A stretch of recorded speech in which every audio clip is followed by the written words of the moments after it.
Hello everybody and welcome back to Screen Stars. I have another film review and it is the movie called Eat Local or Eat Locals. I'm not really 100% sure what it's going for there. Um, I've genuinely just stumbled across this movie. I didn't know anything at all about it. And I basically just stumbled across it, and then when I looked at some trailers and things, I thought, well, where's this good film come from? It's a British horror comedy about a group of vampires who meet.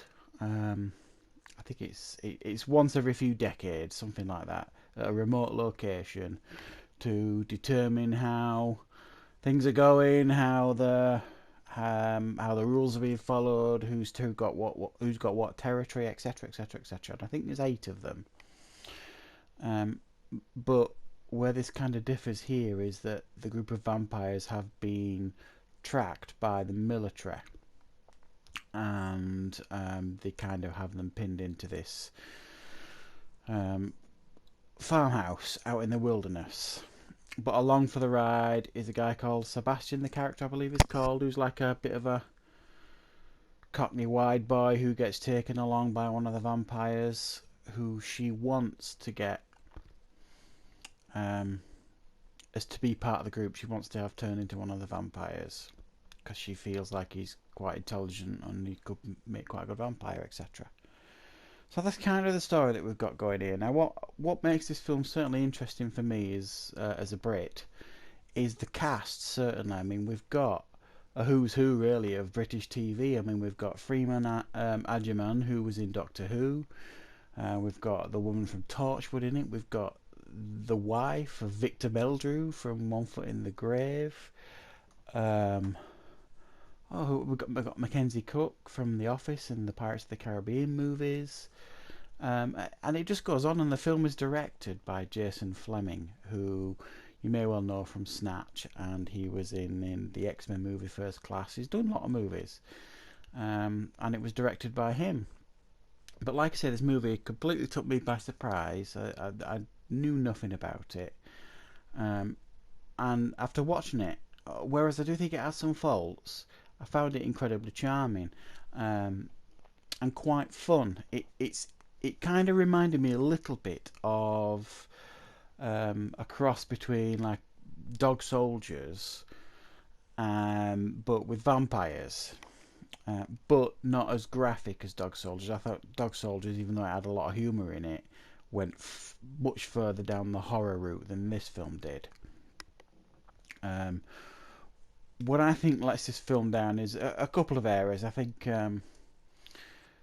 the script at times is a bit cheesy and corny, especially the military stuff. When you get the military commanders talking to each other, it's all a bit naff, really. You just got the impression that they really wouldn't say things like that, and that didn't feel realistic at all. Um, but also it didn't fully commit to being a horror. Whereas if you're going for a horror comedy, I think if you really commit to the horror and you throw the comedy in there, I think it works better.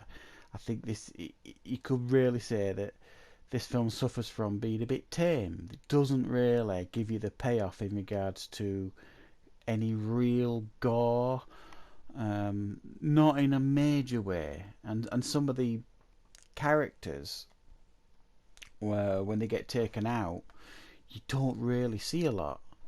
In fact, I'm trying to think if we actually see at any point anybody getting drained by a vampire, and and that says everything. That I'm really struggling to remember a scene where that happened and it was graphic, and I don't think it was. But any film where you see the wife of Victor Meldrew shooting machine guns at the military has got to be worth a look to some degree.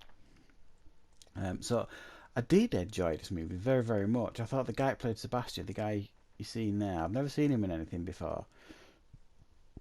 I thought he had a lot of screen presence and charisma, and I think if he's smart in what he chooses, I think he could have a decent future because the camera likes this kid, you know what I mean? And he came across as initially a little bit annoying, but he kind of rubbed off on you, and you kind of liked and appreciated his charm, and he kind of took it all in his stride, everything that were going on. In fact, he was calmer than the vampires to a certain degree at some point in some parts in the movie.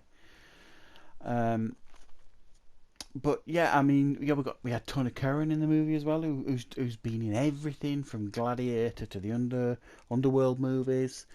Um, really, really, very, very impressive cast. Some of the effects are very, very good indeed.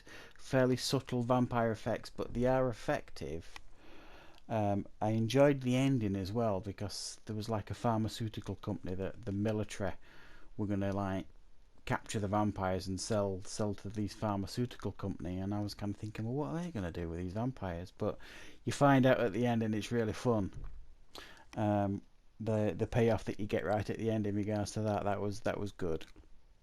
So yeah, I do think this is definitely worth a watch. I do think it does let itself down a little bit because it does feel the script is a bit poor. Some of the lines are a bit cheesy. I didn't believe the military side of it at all. I mean, Mackenzie Cook as like a military guy, that just didn't work for me. He just didn't sell that. And the guy who was one of the military leaders as well, he was like a massive cliche as to what an English military officer would look like. And most of the soldiers that you saw, you just didn't buy them as like real tough soldiers, and you didn't really know how or why they were chasing the vampires, how they got the information as to chasing the vampires. We kind of get a hint that Mackenzie Cook's character is got a personal vendetta with them, but we never learn what that is. Um, it never really feels like there's an awful lot at stake here. Pardon the pun. But yeah, the military side of it kind of didn't work. But the vampire side of it and all the people playing the vampires, I thought they had great chemistry, and that side of it really worked. So yeah, I think this is worth a watch. It's one of those new movies that I think is probably potentially going to become a cult classic.